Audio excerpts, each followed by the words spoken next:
మొట్టమొదటి పర్యాయం ఎమ్మెల్సీగా మా పాత ఇంట్లో భోజనం చేస్తుంటే హనుమంతరావు గారు ఫోన్ చేశారు. గులాం నబీ ఆజాద్ గారు మాట్లాడతారట అని అన్నారు. చీఫ్ మినిస్టర్ గారు పిలుస్తున్నారు, మీరు అర్జెంట్ అది ఎక్కడ ఉన్నారు అన్నారు. నీకు ఒక పదవి వస్తుంది, నువ్వు లాయల్గా ఉండాలి అన్నారు. నేను వ్యక్తులను ఎప్పుడు క్రిటిసైజ్ చేయాలి, పాలసీలని క్రిటిసైజ్ చేయవచ్చు. నువ్వు నాకు వ్యతిరేకం చేసినా అని చెప్పి కూడా నాకు కంగ్రాచులేషన్ చెప్తున్నావు, నేను దానికి థ్యాంక్స్. హనుమంతరావు గారు ఫోన్ చేసి హనుమంతరావు గారు థ్యాంక్ అన్నా అది చెప్తే నేనే ఆకే గులాం నబీ ఆజాద్ విలో. మీరు ప్రస్తావించిన ప్రధాన సమస్యలు ఏంటి ఎమ్మెల్సీగా?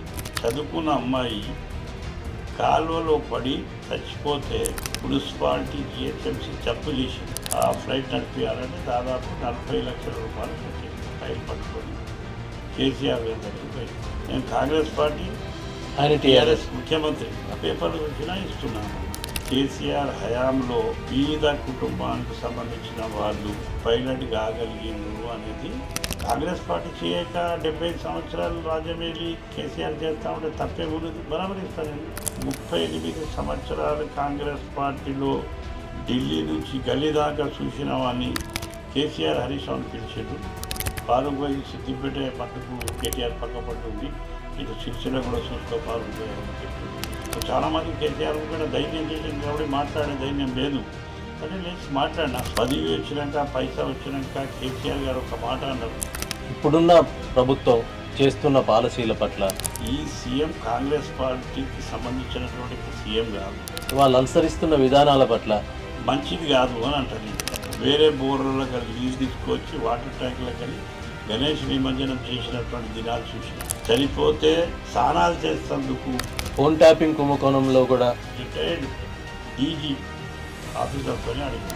పాలభూషణ్ దగ్గర జనం ఉన్నది కానీ పైసలు లేవని చెప్పడం. ఈ పరిస్థితుల్లో నా వెనుకకు గన్ కట్టించింది. ఆ చెట్టులో తీసుకుపోయి మాకు దాదాపు 12 మంది. నేను అల్లకలు తింటే తప్పేమున్నానంటే లేదు మా దగ్గర. సరే 5 days తర్వాత టీఎస్సీ నా మీద సీరియస్ అయితే ప్రజల హృదయాల్లో వాళ్ళు స్థానం సంపాదించారు. చూసిన 14 కోట్లు సంపాదించుకుంది. ఇలా రామన్న గతి ఏమున్నది? మీరు మైనారిటీ ఫైనాన్స్ కార్పొరేషన్ చైర్మన్గా చేసినప్పుడు అది ఏమైనా బంగ్లాదేశ్ కార్యకాలపాయ నేను ఆలోచిస్తూ ఉన్నా. ఎందుకంటే పైసలు తీసుకొని పనిచేస్తే మనసులో ఒకటి అనుమానం ఉంటుంది. అమ్మాయి పుట్టింది 1981లో, 2 కాళ్ళు వంకర ఉన్నాయి, 2 చేతులు వంకర ఉన్నాయి. 14 సంవత్సరాల తర్వాత ఆయన బతికి చచ్చిపోతుంది అన్నమాట. Welcome real talk with AK.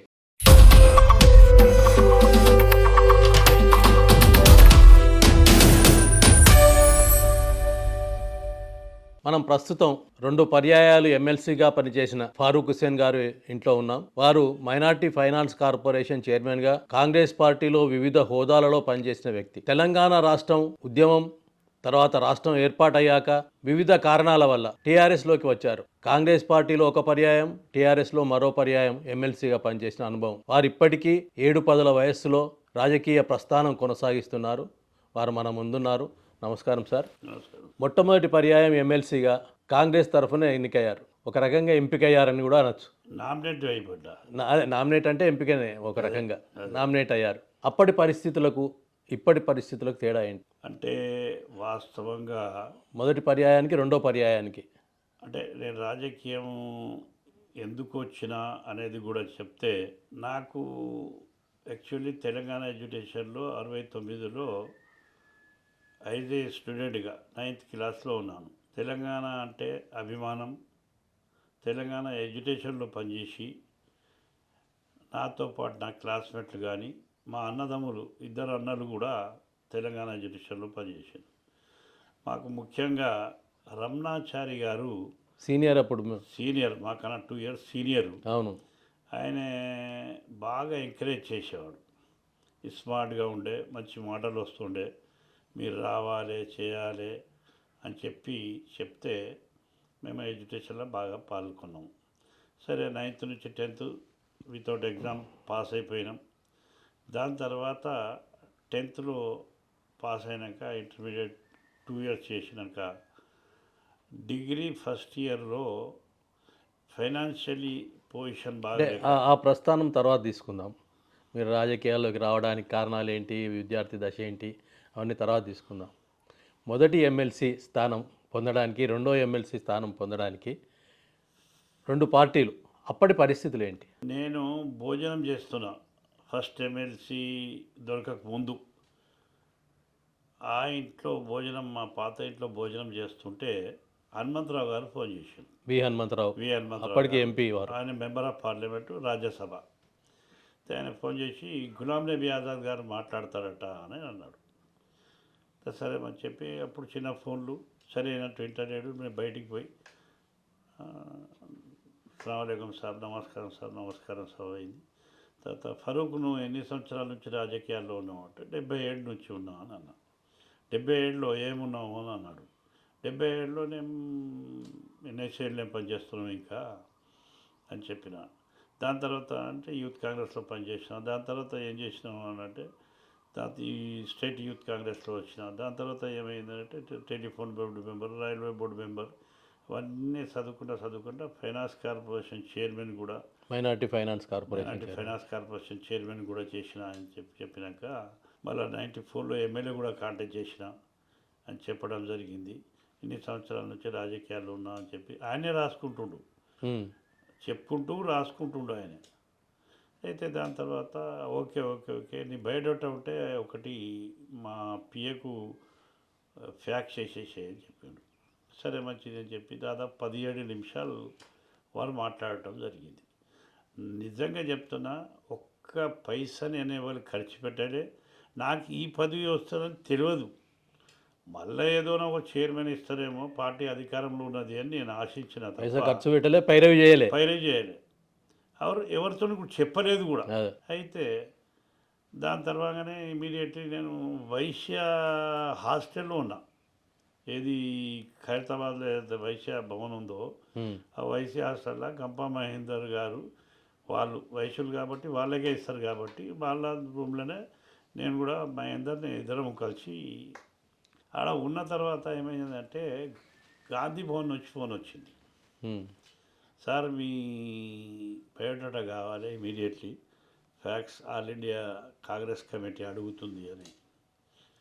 So immediately తీసుకుపోయి ఇచ్చినాం. గాంధీ భవన్ ఎంత దూరం, 10 నిమిషాలు. దాని తర్వాత గులాం నబీ ఆజాద్కి ఆల్రెడీ పంపించింది. ఏఎస్సీ నుంచి కూడా ఫోన్ వచ్చింది, ఆడికి కూడా పంపించడం జరిగింది. దాని తర్వాత మళ్ళా కొద్దిగా ఎండ బాగుండే వచ్చి ఇట్లా రిలాక్స్ అవుదామని అనుకుంటే రుద్రరాజు అని చెప్పి ఎమ్మెల్సీ అని అప్పటికే పద్మరాజు అయితే ఆయన ఫోన్ చేసి చీఫ్ మినిస్టర్ గారు పిలుస్తున్నారు, మీరు అర్జెంట్ అని ఎక్కడ ఉన్నారు అని అంటే నేను ఖైరతాబాద్లో ఉన్నా అంటే తొందర రాజు అని. అప్పుడు ఎవరు ముఖ్యమంత్రి? కిరణ్ కుమార్ రెడ్డి గారు. సరే ఇవన్నీ జరుగుతూ ఉన్నాయి కదా. గులాం నబీ ఆజాద్ గారు మాట్లాడారు, గాంధీ భవన్ నుంచి ఏఎస్సీ నుంచి ఏదో ఒకటి పదవి వస్తున్నట్టున్నదని బయోడేటాలు ఉండేవి కదా చేతిలో పట్టుకొని నేను గంప మహేందర్ ఇద్దరం సెక్రటరియట్ పోయినాం. సెక్రటరియట్ పోయినాక గంప మహేందర్ని ఉండమని చెప్పాను. నన్ను లోపలికి తీసుకున్నాక ముఖ్యమంత్రి గారు నమస్కారం అన్నాను. నమస్కారం. ఆయన ఉర్దూ మాట్లాడగలుగుతాడు. అయ్యే ఫారూక్ సాబ్ బయట కూర్చున్నాం. ఎన్ని సంవత్సరాల నుంచి రాజకీయాల్లో ఉన్నాం అంటే దాదాపు 40 సంవత్సరాల నుంచి రాజకీయాల్లో ఉన్నాం సార్. నేను 1981లో కౌన్సిలర్ను, ఎట్లా సంగతి అని ఈ వర్చులు చెప్పడం జరిగింది. మీ ఫాదర్ కూడా మాకు బాగా గుర్తుపడుతుండే, మదన్ మోహన్ గారి దగ్గరకు ఉంటాం, మదన్ మోహన్ గారు మాకు రాజకీయ గురువు అని చెప్పడం జరిగింది. అయితే మదన్ మోహన్ గారు మీకు రాజకీయ గురువు? మా ఫాదర్ మా మదన్ మోహన్ బాగా క్లోజ్ ఫ్రెండ్స్ ఉండ్రి అది అని వారు బాగా లైక్ చేసారు. దాని తర్వాత మీ బయోడేటా ఉందా అంటే దాన్ని ఇచ్చేసిన. చదివి అచ్చా నువ్వు దుబ్బాక నుంచి 94లో కాంటాక్ట్ చేసినావు, నీ ఏజ్ ఎంత అంటే ఉన్నప్పుడు ఆ ఏజ్ చెప్పినాం. మరి అంత కనబడవు నువ్వు అని చెప్పింది. నాకు వేరే వాళ్ళు లేవు సార్ అని అన్నాక సరే నీకు ఒక పదవి వస్తుంది, నువ్వు లాయల్గా ఉండాలి అని అన్నాడు. నేను మదన్ మోహన్కు లాయల్గా ఉన్నా, హనుమంతరావుకు లాయల్గా ఉన్నా. నేను వ్యక్తులను ఎప్పుడు క్రిటిసైజ్ పాలసీని క్రిటిసైజ్ చేయవచ్చు, పార్టీ వ్యక్తులకు ఎప్పుడూ కూడా నేను క్రిటిసైజ్ చేయను అని చెప్పడం జరిగింది. ఈ పద్మరాజు నీకు టచ్లో ఉంటాడు, నువ్వు ఎప్పుడు పిలిస్తే అప్పుడు రావాలి అని అన్నాడు. సరే మంచిది అని చెప్పినాం. ఛాయ్ వచ్చింది. ఛాయ్ తాగాక ఒక దాదాపు 35 మినిట్స్ ఆయన దగ్గర కూర్చోడం జరిగింది. బయటికి వెళ్ళాగానే వెళ్ళిపోయినాం. మళ్ళీ మేము సేమ్ లాడ్జ్కి వచ్చినాక బాగా ఎండ, మే నెలలో అసలు. ఇమీడియట్లీ టీవీ ఆన్ చేసింది మహేందర్. ఆన్ చేస్తే 5 మెంబర్స్ పేరు వస్తుంది. చక్రపాణి గారు, అఫ్జలుద్దీన్, ఫలానా పేర్లు వస్తూ ఉన్నాయి ఎమ్మెల్సీగా.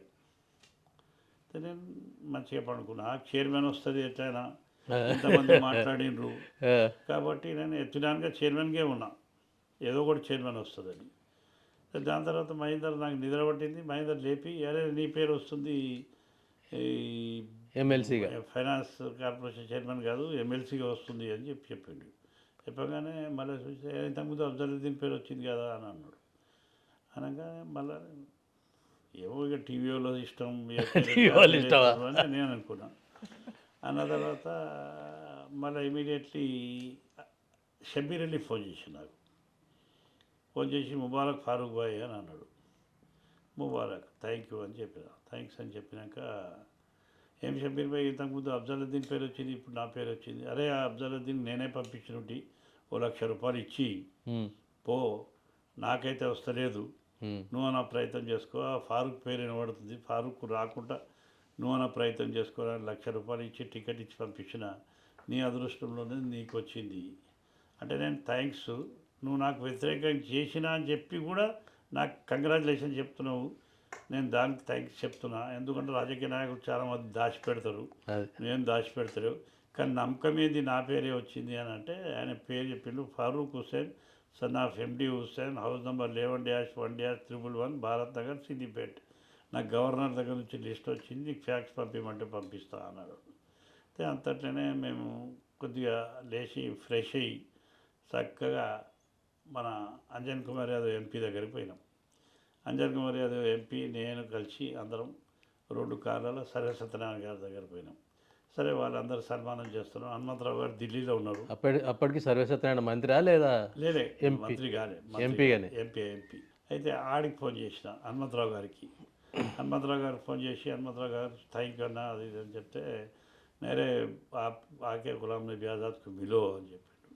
గులాం నబీ ఆజాద్కి వెళ్తా, సోనియా గాంధీకి కూడా కలుస్తా, ఎందుకంటే సోనియా గాంధీ దగ్గర గులాం నబీ ఆజాద్ లెటర్ తీసుకోకపోతే రెండో థాట్ లేదు, ఇది ఇచ్చేసేది అని చెప్పినప్పుడు నేను థ్యాంక్స్ ఉండాలి కదా అని చెప్పగానే మళ్ళీ గాంధీ భవన్ పోయినాం. గాంధీ భవన్ అందరూ కలుసుకోవడం జరిగింది. ఏ నాయకులు నాకు పరిచయం ఉండినో వాళ్ళందరినీ కలిసిన. ఈవెన్ షబీర్ అలీ ఇంటికి కూడా పోయి షాల్వా గడిపి బొకే ఇచ్చి థ్యాంక్ యూ అని చెప్పేసి వచ్చిన. నువ్వు వ్యతిరేకం చేసినా ఓపెన్గా చెప్పినావు, అది సంతోషం నాకు అని చెప్పడం జరిగింది. దాని తర్వాత కంటిన్యూ అవుతా ఉన్నాం. కౌన్సిల్ ఏంది అనేది మాకు మున్సిపాలిటీ నుంచి కొద్దిగా అనుభవం ఉన్నది.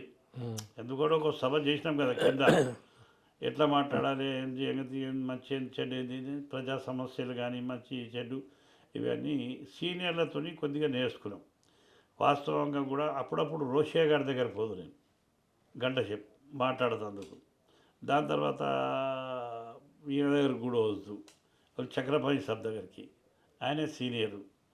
ఇవన్నీ కలుస్తూ ఉండే, మాట్లాడదు చేద్దు, ఇట్లా మాట్లాడు ఇట్లా చేయాలని చెప్పి అట్లా రాజకీయాల్లో కొనసాగంగా. అంటే మొదటి 5 ఏళ్ళు 6 ఏళ్ళు కదా పీరియడ్, మొదటిది 6 ఏళ్ళు. కానీ 5 ఏళ్ళనే ఒకసారి ఏం చేసినానంటే, ఈ 5 ఏళ్ళలో 6 ఏళ్లలో మీరు ప్రస్తావించిన ప్రధాన సమస్యలు ఏంటి ఎమ్మెల్సీగా?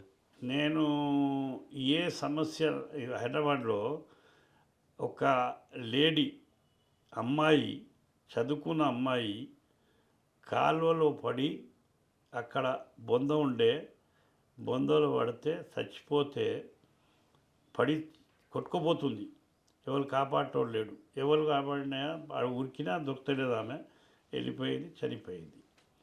తెల్లారి నేను ఇమీడియట్లీ కౌన్సిల్ నడుస్తుంది, అప్పుడే నేను బ్రేక్ మోషన్లో 0 అవర్స్లో క్వశ్చన్ లేపి దాని మీద చర్చించి మంత్రితో చెప్పిన, నేను ఆమెకి ఎగ్జిక్యూషన్ ఇవ్వాలి, మున్సిపాలిటీ జిహెచ్ఎంసీ తప్పు చేసింది, అక్కడ స్లాబ్ వేస్తే ఆమె ఆ బొందలో పడేటది కాదు, తప్పకుండా ఇవ్వాలంటే 5 lakhs రూపీస్ కూడా అప్పుడు డి శ్రీనివాస్ గారు లీడర్ ఆఫ్ ది అపోజిషన్ తప్పకుండా ఇస్తా అని చెప్పి మంత్రి మాట ఇస్తే 5 లక్షల రూపాయలు కూడా ఇవ్వటం జరిగింది. ఆ కుటుంబానికి ఇవ్వటం జరిగింది. అది కేసీఆర్ గారి ప్రభుత్వంలో అట్లా. అయితే దాని తర్వాత ఒక పేపర్లో చదివిన రైనుమా పేపర్లో వచ్చింది. రైనుమా పేపర్లో ఒక పైలట్ కావాలి అమ్మాయి అనేటువంటిది వచ్చింది. వాళ్ళ తండ్రి బేకరీలో పనిచేస్తాడు. 5,000 రూపీస్ మంత్లీ రెంట్ అది శాలరీ. ఆ శాలరీ 5,000తోనే సంసారం నడిపిస్తుండు. ఈమె ఏమేమంది పైలట్ కావాలని. అయితే జాయద్ అలీ ఖాన్ అని చీఫ్ ఎడిటర్ సియాసత్ ఆయన ఏం చేసిండంటే ఆ అమ్మాయికి 22 lakhs పెట్టి ఆల్రెడీ ఫస్ట్ స్టెప్లో ఏదైతే ట్రైనింగ్ ఉంటుందో చిన్న పైలట్ నడిపించేది ఆ ట్రైనింగ్ ఇచ్చిండు. సెకండ్ కంప్యూటర్ ట్రైనింగ్ ఉంటుందట, అది బోయింగ్ నడిపించేది. ఈ దేశం నుంచి వేరే దేశాలకు పోయే పైలట్ నడిపించాలంటే ఆ ఫ్లైట్ నడిపించాలంటే దాదాపు 40 లక్షల రూపాయలు ఖర్చు అవుతాయి. బోయింగ్ విమానాలు నడపాలంటే. బోయింగ్ విమానాలు. అయితే అది చదివినాక అక్కడ జర్నలిస్ట్ ఉండే సీనియర్ శ్రీనివాస్ అని, సీనన్న ఇది అవుతుందా అంటే నాకు ఉర్దూ రాదుకు ఫారూక్ భాయ్ అంటే నేను తెలుగులో చెప్తాను దీన్ని సామరాసం ఏమున్నదో అన్నట్టు తెలుగులో చదివి చెప్పినాను. అరే అది ఇదే మ్యాటరు హన్స్ ఇండియాలో వచ్చింది అని అన్నాడు. హన్స్ ఇచ్చిన తర్వాత చూసినాక ఇంకో ఆయన క్రానికల్లో వచ్చింది అని చెప్పిండు. క్రానికల్, హన్స్ ఇండియా, ఇది ఇంకో తెలుగు పేపర్ జ్యోతి అవన్నీ కలెక్ట్ చేసి సియాసత్ పేపర్లో ఆల్రెడీ 3-4 days కింద వచ్చినుండే, నాకు తెలియదు. అవన్నీ కలెక్ట్ చేసి ఏం చేసిన అంటే ఇవి నా లెటర్ ప్యాడ్ మీద ఒక మంచి జర్నలిస్ట్తోని ఫస్ట్ క్లాస్ టైప్ చేయించి సంతకం చేసి ఆ ఫైల్ పట్టుకొని కేసీఆర్ గారి దగ్గరికి పోయినాం. అసెంబ్లీ నడుస్తుంది. నడవంగా లోపల పోయిన కాగితాలు చూసిండు. అవి కౌన్సిల్ నడుస్తుంది, ఫారూక్ భాయ్ కౌన్సిల్ ఇచ్చిపెట్టి వచ్చినాము అని అన్నాడు. నేను కాంగ్రెస్ పార్టీ, ఆయన టీఆర్ఎస్ ముఖ్యమంత్రి. అయితే నేను మీతో పని ఉన్నదని వచ్చినాను. ఏం పని అని అంటే ముంగట డీజీపీలు, చీఫ్ సెక్రటరీలు వాళ్ళందరూ కూర్చున్నారు. హోమ్ మినిస్టర్ మహమూద్ సాబ్ కూడా ఉన్నాడు, deputy chief minister Mahmood Ali sab. కాగితాలు చూసి సిద్దిపేట అనుకున్నా ఫారూక్ భాయ్ అన్నాడు అని నవ్వి, महमूद साहब देखे ये काम फारूक साहब कर रहे हैं, आप लोग करना है शहर वाले, ये शहर की लड़की है హైదరాబాద్ ఆమె, ఈయన పట్టుకొచ్చిండు.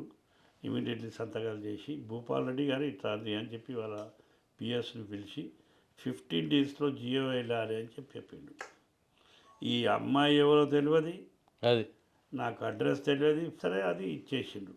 భూపాల్ రెడ్డి సార్ ఉంటుంది, ఈమె ఎక్కడ ఉంటుంది అని అడుగుతాడు. నాకు తెలియదు సార్, పేపర్లు చూసినా ఇస్తున్నాను.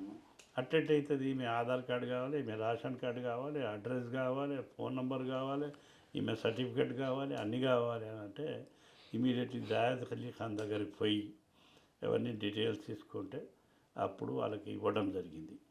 సరే కొంతమంది దాన్ని వ్యతిరేకించారు, అడ్డు లెటర్ ఇచ్చారు.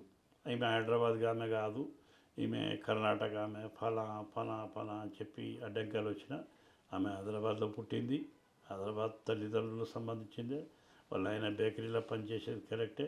అవన్నీ ఎంక్వైరీ చేపించేసి ఆ అమ్మాయి ముఖం నేను ఇప్పటిదాకా చూడలే. అంటే దొరకదాక జియో దొరికేదాక. అయితే మన భూపాల్ రెడ్డి సాబు, ఎందుకంటే అప్పుడు ఏమైందంటే లోకల్ బాడీ ఎలక్షన్స్ వచ్చినాయి, ఇవే గ్రాడ్యుయేట్స్ ఎలక్షన్స్ వచ్చినాయి. ఇప్పుడు బీజేపీ రామచంద్రరావు గారు గెలిచినప్పుడు ఆ ఎలక్షన్ కోడ్ వచ్చింది కాబట్టి ఆ జియోని ఆపి భూపాల్ రెడ్డి గారు నాకు ఫోన్ చేసి చెప్పిండ్రు, ఏంటంటే ఫారూక్ భాయ్ ఇది ఒక 10 days ఆగుతుంది ఇంకా, ఎందుకంటే ఎలక్షన్ కంప్లీట్ కావాలి, కోడ్ పోవాలి. సరే మంచిది సార్, ఆ బీద అమ్మాయికి దొరికితే చాలు అన్నారు. సరే మంచిది అంటే 1 day బిఫోర్ భూపాల్ రెడ్డి గారు ఫోన్ చేసి ఆ అమ్మాయిని తీసుకొని సీఎం గారి క్యాంప్ ఆఫీస్కి రాలి అని అన్నారు. అమ్మాయి ఎవరు తెలియదు, మరి ఎట్లా సంగతి. మళ్ళీ ఆయన జాయద్ అలీ ఖాన్ గారు ఫోన్ చేసిన, సార్ అమ్మాయి కావాలి, అమ్మాయి ఫోన్ నెంబర్ కావాలి. అమ్మాయి ఫోన్ చేసింది, అంకుల్ నేను ఎక్కడికి రావాలి అని. అయితే మల్లారెడ్డి స్వీట్ హౌస్ కడికి రామ్మా, ఆ మల్లారెడ్డి స్వీట్ హౌస్ పక్క పట్టే సీఎం క్యాంప్ ఆఫీస్ ఉంటుంది, నువ్వు లోపల పోనీయరు ఆడ ఆగు అని చెప్పింది. ఆ మల్లారెడ్డి స్వీట్ హౌస్ ఆడ ఉంటుంది, సీఎం క్యాంప్ ఆఫీస్ ఆడ ఉంటుంది తెలియదు నాకు.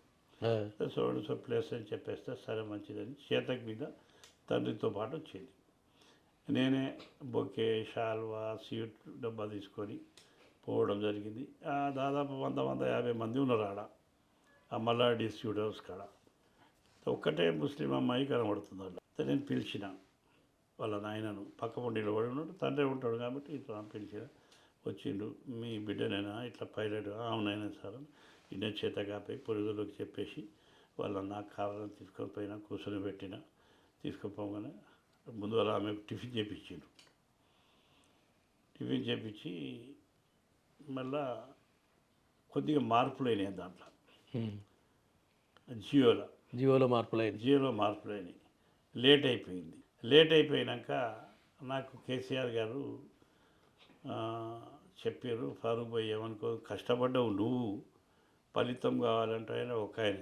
ఇక నేను దేవుడు చూస్తుంది సార్, నేను ఎవరు అమ్మాయి తెలియదు, ఏం తెలియదు, నేను ప్రయత్నం చేసిన, మీరు ఇస్తుండ్రు ఇన్ని లక్షలు.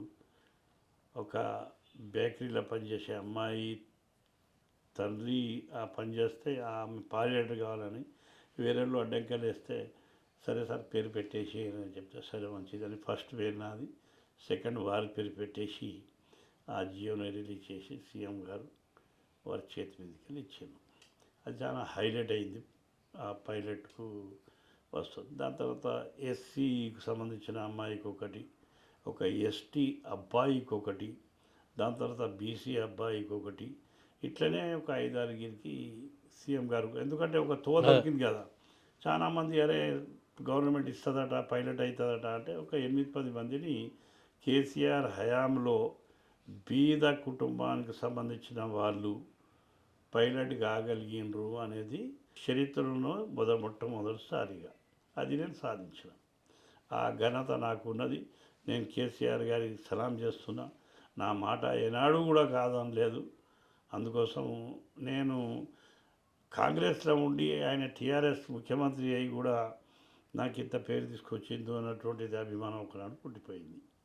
అనుకోకుండా ఈ సిద్దిపేటలో గాంధీ చిత్రపటం మంచిగా వేస్తాడు ఒక వ్యక్తి, చారి అని. అయితే ఆయన నా దగ్గరికి వచ్చి, గాంధీ బొమ్మ వేసిస్తున్నా, నాకు ఫ్రేము బట్ట ఆ కలర్ ఖర్చు ఇచ్చేయి, మీ ఇంట్లో పెట్టుకో అన్నాడు.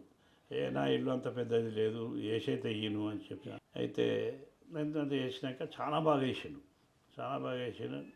నరాలు కనబడుతున్నాయి ఆ ఫోటోలో, గాంధీ నరాలు కనబడుతున్నాయి. అట్లా వేసినాక నేను దాన్ని ప్యాక్ చేసి ఎవరో ఢిల్లీ వాళ్ళకి ఇద్దామన్నటువంటిది ఉద్దేశంతో హైదరాబాద్ తీసుకుపోయి పెట్టినాక అనుకోకుండా ఉన్నాడు కేసీఆర్ గారి దగ్గర ఏం పని మీద పోతే, ఏం ఫారూక్ ఎన్ని దినాలు ఉంటావు ఇంకా కాంగ్రెస్ పార్టీలో రా టీఆర్ఎస్లోకి ఉన్నాను.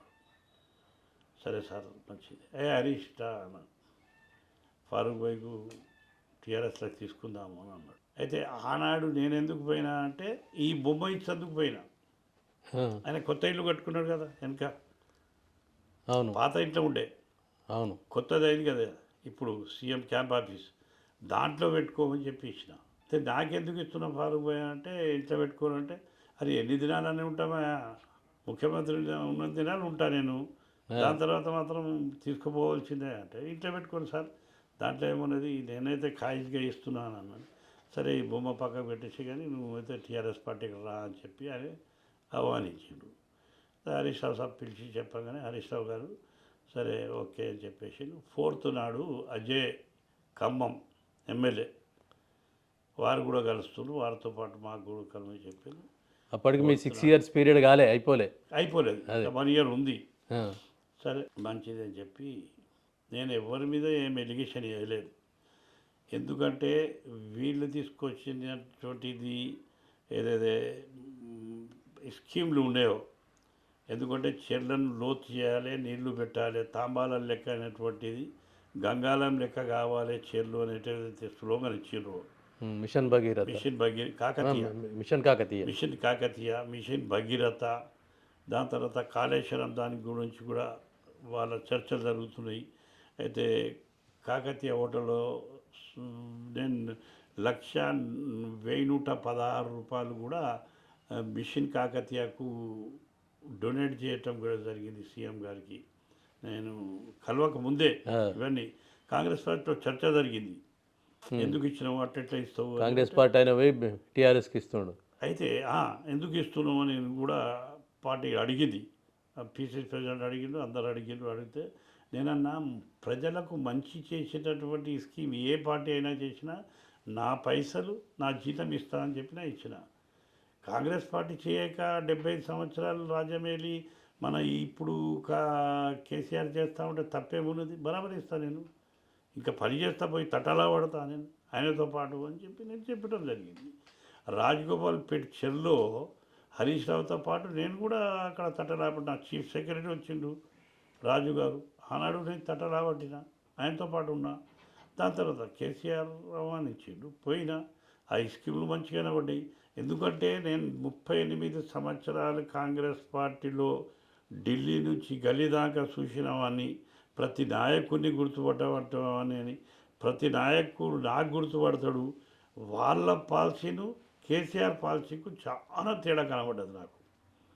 ఎందుకంటే వాళ్ళు పబ్బెం గడవాలి, టైం గడవాలి అనే చూద్దురు, కానీ ప్రజలకు పని కావాలనే ఆలోచన మాత్రం వాళ్ళ దగ్గర కనబడలేదు నాకు. నేను ఎన్నోసార్లు గాంధీ భవన్లో కొట్లాటలు కూడా అయినాయి. ఈవెన్ పీసీసీ ప్రెసిడెంట్తో, ఈవెన్ రాజశేఖర రెడ్డి గారితో కూడా ఒకసారి సమావేశం 400 మంది సమావేశంలో వెంకటస్వామి గారు మీద ఏమన్నా అంటే అంత పెద్ద మనిషిగా మాట మాట్లాడుతున్నారేమో, ఈ గ్రూపిజం ఏంది కథగానే రాజశేఖర రెడ్డి గారితో కూడా నేను వాదోపవాదాలు నడిచినాయి. దాని తర్వాత కేశవరావు గారితో నడిచినాయి, డి శ్రీనివాస్తో కూడా నడిచినాయి. నేను ఎక్కడా కూడా ఊరుకోలేదు. కానీ ఇక్కడ మంచి కనబడ్డది, కేసీఆర్ హయాంలో ఒక పట్టుగతో నడుస్తుంది కాబట్టి బాగున్నది అని చెప్పి పార్టీలో రావటం జరిగింది. వచ్చిన తర్వాత నేను ఎన్నో స్కీమ్లలో బరాబర్ న్యాయం చేసిన. కుటుంబీషన్లు ఇప్పించడం, డబుల్ బెడ్రూమ్లు ఇప్పించడం, రోడ్లు వేయించడం, మా ఫండ్స్తో పాటు ప్రతి ఊర్లో ఏదో ఒక అభివృద్ధి కార్యక్రమం. అప్పటికే వాళ్ళకి జీతం ఏంటంటే 4,000 రూపాయలు ఉండే. ఎవరికి? కేసీఆర్ ఫస్ట్ టైం ఎమ్మెల్యే అయినప్పుడు. దాని తర్వాత 40,000 లాస్ట్ టైం ఆయన వచ్చారు. మాకు 40,000 వస్తుండే జీతం. దాని తర్వాత ఇవన్నీ దిక్కు ఆలోచించొద్దని జీతాలు పెంచిండు, హెల్త్ ప్రకారంగా పెంచిండు, మన సీఎం రిలీఫ్ ఫండ్ కూడా ఇచ్చిండు, ఆరోగ్యశ్రీ స్కీమ్ ఏదైతే రాజశేఖర రెడ్డి గారు ఆరోగ్యశ్రీ పెట్టినప్పుడు ఆన్ రికార్డ్ అసెంబ్లీలో ఆయన చెప్పింది ఏంటంటే రాజశేఖర రెడ్డి గారు మంచి స్కీమ్లో ఏదో ఒక మంచి స్కీమ్, నేను దాన్ని ఇంప్లిమెంటేషన్ చేస్తా, దీని పేరే మార్చా అన్నట్టు కేసీఆర్ చెప్పి తప్పకుండా నేను ఇంప్లిమెంటేషన్ చేస్తాను. కానీ ఇవాళ ఈ ప్రభుత్వం చూస్తే దాని ఇంప్లిమెంటేషనే లేదు, దాని ముచ్చటే లేదు. ఇక్కడ వైఎస్ ఖాన్ అనే ఒక పేషెంట్, దాని విషయంలో తర్వాత వద్దాం. రెండో పర్యాయంలో మీరేమైనా జ్ఞాపకం ఉంచుకోదగ్గ సంఘటనలు ఏంటి? రెండో పర్యాయంలో అంటే నేను ఏమంటానంటే నాకు ఫ్రీ హ్యాండ్ ఇచ్చేసాడు కేసీఆర్ గారు కానీ హరీష్ రావు గారు కానీ. కేసీఆర్ హరీష్ రావుని పిలిచిండు, ఫారూక్ భాయ్ సిద్దిపేట మట్టుకు అంకితం చేయొద్దురా, తెలంగాణ అంతా తిప్పుదామైనకు, ఈయనకు అనుభవం ఉన్నది, దాదాపు నాతో పాటు రాజకీయాల్లో సమానంగా వచ్చినాము కాబట్టి ఈయనకు తెలంగాణ అంతా తిప్పుదామని చెప్పి నేను తెలంగాణ ఇతర జిల్లాల్లో కూడా, సిద్దిపేట కాకుండా ఇతర జిల్లాల్లో కూడా, అప్పుడు 10 జిల్లాలే కదా, జిల్లాల్లో కూడా నేను హైదరాబాద్లో కానీ ఇక్కడ కానీ పోవడం జరిగింది పని చేసిన ఫ్రీనెస్ కనబడ్డది నాకు. సాధారణంగా కాంగ్రెస్లోనే ఫ్రీనెస్ ఎక్కువ ఉంటుంది కదా. కాంగ్రెస్లో ఫ్రీనెస్ ఉంటుంది ఎక్కువ, వాస్తవంగా 100% ఒప్పుకుంటా. కానీ నాకు కేసీఆర్ హరీష్ రావు ఫ్రీనెస్ ఇచ్చిండు. ఈవెన్ మొన్న నేను 6 సెప్టెంబర్ 2025లో ఏదైతే బర్త్డే అయిందో దాంట్లో నేను కేసీఆర్ గారు కలిసినందుకు పోయినప్పుడే కేసీఆర్ గారు అన్నాడు, వారే అన్నారు, ఏమన్నారు అంటే కేటీఆర్ హరీష్ రావు ఈయన ఫ్రీ హ్యాండ్ ఇయ్యింది ఈయనకు తిరగని అని చెప్పి, అరే సార్ ఈయన దుబ్బాక గజ్వెల్ సిద్దిపేట తిరుగుతుండు అంటే కేటీఆర్ పక్కపట్టు ఉండి ఇటు సిరిసిల్ల కూడా చూసుకో ఫారూక్ భాయ్ అని చెప్పిండు. అప్పుడు జూబ్లీ ఎలక్షన్స్ దగ్గర ఉన్నాయి. అయితే నేను అనేది ఏంటంటే ఎక్కడ కూడా నాకు ఆటంకం లేదు, లేకుంటే హరీష్ రావు చిన్న చూపు చూడలేదు, కేసీఆర్ చిన్న చూపు చూడలేదు, కేటీఆర్ చిన్న చూపు చూడలేదు. మా కుటుంబంలో ఒక బాగా మా కేసీఆర్ నాకు తమ్ముడు లెక్క చూసుకుంటాడు. వాళ్ళు కూడా మా మామకో మా తండ్రికో దగ్గరుడు అని చెప్పి చెప్పడం జరుగుతుంది. అట్లనే నడుస్తూ ఉన్నాం. మొన్న సభ జరిగినప్పుడు కూడా కొన్ని సలహాలు ఏమంటే కూడా నేను చాలామంది కేసీఆర్ కూడా ధైర్యం చేసి నిలబడి మాట్లాడే ధైర్యం లేదు, కానీ లేచి మాట్లాడినా సలహాలు చెప్పిన ఇట్లా చేద్దాం, ఇట్లా చేస్తే బాగుంటుందని చెప్పి. ఎందుకంటే పదవి వచ్చినాక పైసా వచ్చినాక కేసీఆర్ గారు ఒక మాట అన్నాడు, నాకు చాలా సంతోషం అనిపించింది. ఎందుకంటే ఆయన 6 సార్లు గెలిచిండు. వాళ్ళ కులపోలే 300 ఓట్లే ఉంటాయి సిద్దిపేట, ఆయన 6 సార్లు గెలిచిండు. హరీష్ రావు సాబ్ ఇప్పుడు 7 సార్లు గెలిచిండు. అంటే పైసా లేదు, కులం లేదు, 2 లేకున్నా వాళ్ళు 13 సార్లు గెలిచిండ్రు అని అంటే మనుషుల హృదయాల్లో స్థానం సంపాదించుకున్నటువంటి వ్యక్తి ఆ కుటుంబం. కాబట్టి అందుకోసము నేను అందుకు అడ్రస్ చేసుకుంటూ అందరు ఎమ్మెల్యేలకు చెప్పిన, కులాల మీద పైసల మీద ఆధారం ఉండకుండా మీరు ప్రజలలో ఉండుర్రి. ఎట్లయితే కేసీఆర్ గారు, హరీష్ రావు గారు, కేటీఆర్ గారు కాన్స్టెన్సీకి, సావులకు, పెళ్ళిళ్ళకు, మంచికి, చెడ్డకు, కష్టాలకు, సుఖాలకు కార్యకర్త కాకుండా అదర్ కార్యకర్త, వేరే పార్టీ కార్యకర్త వచ్చి కూడా సార్ దయచేసి నా బిడ్డ పెళ్ళి ఉన్నది కొద్దిగా సహకరించి ఉండరు ఏంటంటే ఎవ్వరూ వెనకకు పోలేదు, వాళ్ళు సహకారం చేస్తూనే ఉన్నారు. కక్ష సాధింపు చర్యలు లేవు. ఇలా కక్ష సాధింపు చర్యలు ఉంటే కొట్లాటలు అయితే ఉండేది. అందుకోసం ఆ మార్పు బీఆర్ఎస్ పార్టీలో కనబడ్డది. కాబట్టి నేను జీవితాంతరం బీఆర్ఎస్ పార్టీలో ఉంటా. నేను శ్వాస ఉన్నన్ని దినాలు కేసీఆర్ గారికి థ్యాంక్ఫుల్లే ఉంటా. కేసీఆర్ నాయకత్వంలో పనిచేస్తాను. మారిన రాజకీయ పరిస్థితుల వల్ల కాంగ్రెస్ పార్టీ అధికారంలోకి వచ్చింది. ఇప్పుడున్న ప్రభుత్వం చేస్తున్న పాలసీల పట్ల మీ అభిప్రాయం ఏంటి? మహిళలకు ఫ్రీ బస్ అన్నారు. నేనేమంటా అంటే బస్ ఫ్రీ కానీ, బియ్యం ఫ్రీ కానీ, కూరగాయలు ఫ్రీ అని, అది అని ఏమంటా అంటే ఈ సీఎం కాంగ్రెస్ పార్టీకి సంబంధించినటువంటి సీఎం కాదు. ఈయన ఆర్ఎస్ఎస్ భావాలు కలిగినటువంటి సీఎం. ఈయన కాకి నక్కరేసుకొని పరేడ్ చేసినటువంటి సీఎం. ఆయనే స్వయంగా చెప్తున్నాడు. అదే చెప్పిండు, నేను చదివిన ఇక్కడ ఇంటర్మీడియట్ ఈడ అయింది, జాబ్ ఈడ దొరికింది అని చెప్పి. అంటే భావాలు ఇప్పుడు ఉత్తమ్ కుమార్ రెడ్డి ఉన్నాడు, బట్టి విక్రమార్క ఉన్నాడు, వెంకటరెడ్డి ఉన్నాడు, పొన్నం ప్రభాకర్ ఉన్నాడు, లేకుంటే ఇటువంటి మంత్రులు ఎవరైతే ఉన్నారో వాళ్ళు కాంగ్రెస్ భావాలకు సంబంధించినటువంటి వాళ్ళు, కాంగ్రెస్ భావాలు కార్యకర్తలకు సంబంధించిన వాళ్ళు. ఈయన నడిమిట్టగలు వచ్చేసిండు, పైన పోయిండు, ఏదో చేసేసిండు, వచ్చి ముఖ్యమంత్రి అయిపోయాడు. ముఖ్యమంత్రి అయ్యి వీళ్ళందరి మీద పెద్దరికం చేస్తూ ఉంటే వీళ్ళకు ఒకనాడు లేకుండా ఒకనాడు కొట్లాట అవుతుంది. వీళ్ళ మనసులో ఉన్నది మాకన్నా చిన్నోడు మా ముంగోట రాజకీయాల్లో వచ్చి మాకేదో పెద్దరికం చలాయిస్తుండ్రు అని చెప్పి భావన వాళ్ళలో ఉన్నది. కానీ ఒకనాడు లేకుండా ఒకనాడు కుండ పలుకుతుంది, అది పలగక ఊరుకోదు. వాళ్ళు అనుసరిస్తున్న విధానాల పట్ల అభిప్రాయం ఏంటి?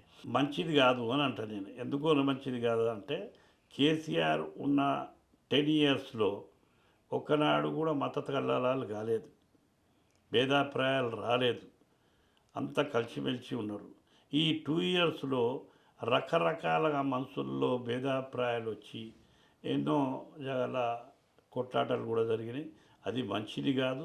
తెలంగాణ అటువంటి భావాన కలిగినటువంటి రాజకీయాలు లేవు. ఆనాడు ఏనాడో నాడు చెన్నారెడ్డి గారు దించాలని చెప్పి ఏదో చేసిర్రు అని చెప్పి చెప్తారు. కానీ అంటే నేనేమంటానంటే బీజేపీ కానీ మజ్లిస్ కానీ ఆ ఓల్డ్ సిటీ మట్టుకే రాజకీయాలు చేసుకుని తప్ప బయట వాళ్ళది ఏమీ నడవనియ్యము కూడా. ఎందుకంటే అందరం కలిసిమెలిసి ఉంటాం. ఎందుకంటే మేము ఏ భావాలతోనే వచ్చినాం. మదన్మోహన్ గారు ఏం నేర్పించారు మాకు హనుమంతరావు గారు ఏం నేర్పించారు? అందరు సమానం చూడాలి, అందరు కలిసిమెలిసి ఉండాలి. నేను కంచర్ బజార్ కౌన్సిలర్ అయినా, ముస్లిం ఓట్లతోనే అయినా, నాకు వేరే హిందూ సోదరులు వేయలేదా?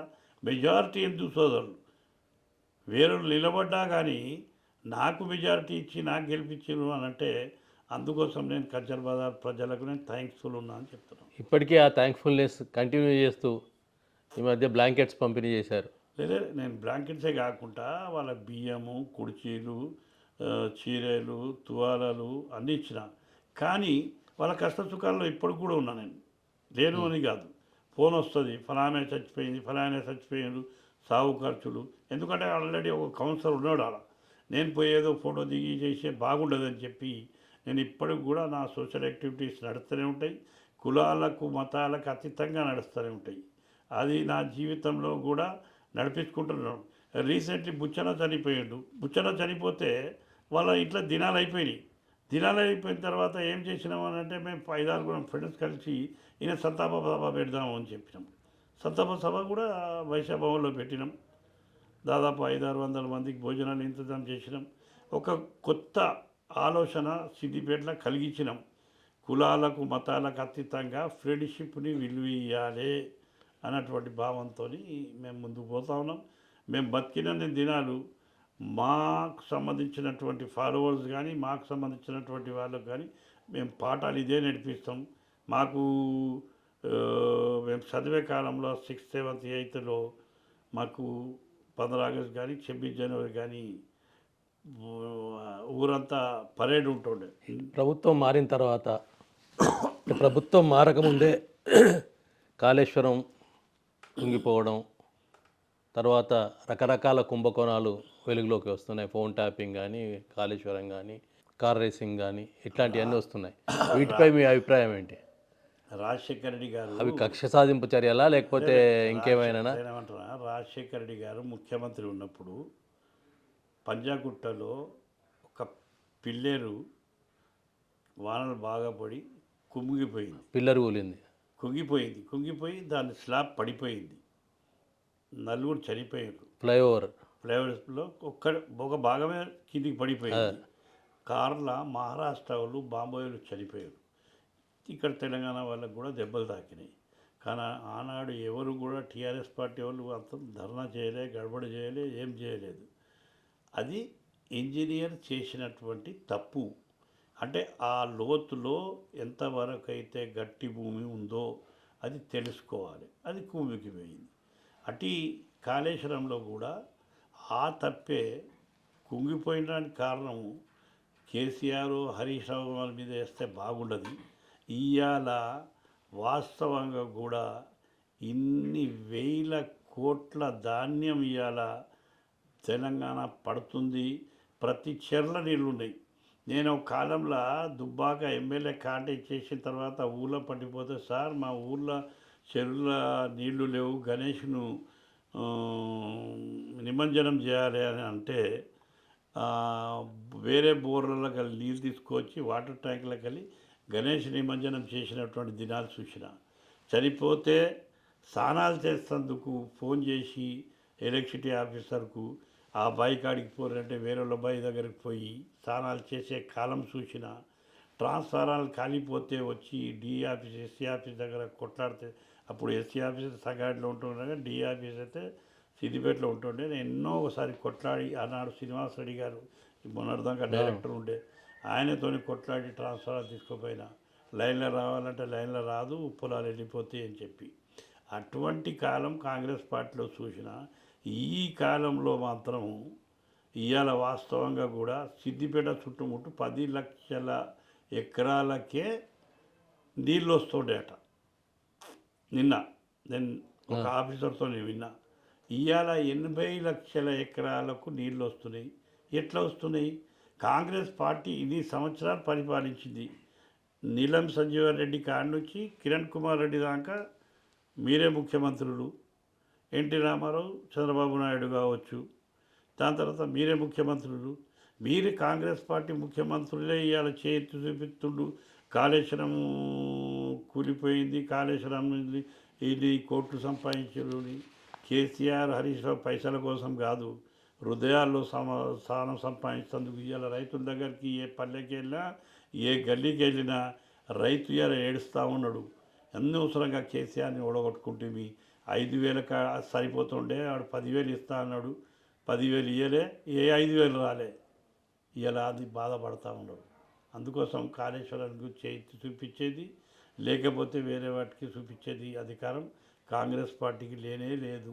ఫోన్ ట్యాపింగ్ కుంభకోణంలో కూడా ఫోన్ ట్యాపింగ్ కుంభకోణం అంటే నేను ఒక ఐపీఎస్ రిటైర్డ్ డీజీ ఆఫీసర్తో అడిగిన. ఒకసారి ఫంక్షన్లో కలిసినాం, అబ్బాయి లేట్ వస్తుండు, ఇక ఇద్దరం కూర్చొని మాట్లాడుకుంటాం. ఏం సార్ ఈ భాస్కర్రావు గారు ప్రభాకర్రావు గారు బయటి దేశానికి వెళ్ళిపోయినారు, ఏంది అని అంటే ఏదే ప్రభాకర్రావు గారు వచ్చేస్తారు, దీంట్లో ఫారూక్ హుసేన్ గారు ఫోన్ ట్యాపింగ్ దేశంలో ప్రధానమంత్రి కాడి నుంచి ఏ ముఖ్యమంత్రికి అయినా ఫోన్ ట్యాపింగ్ చేయవలసిందే.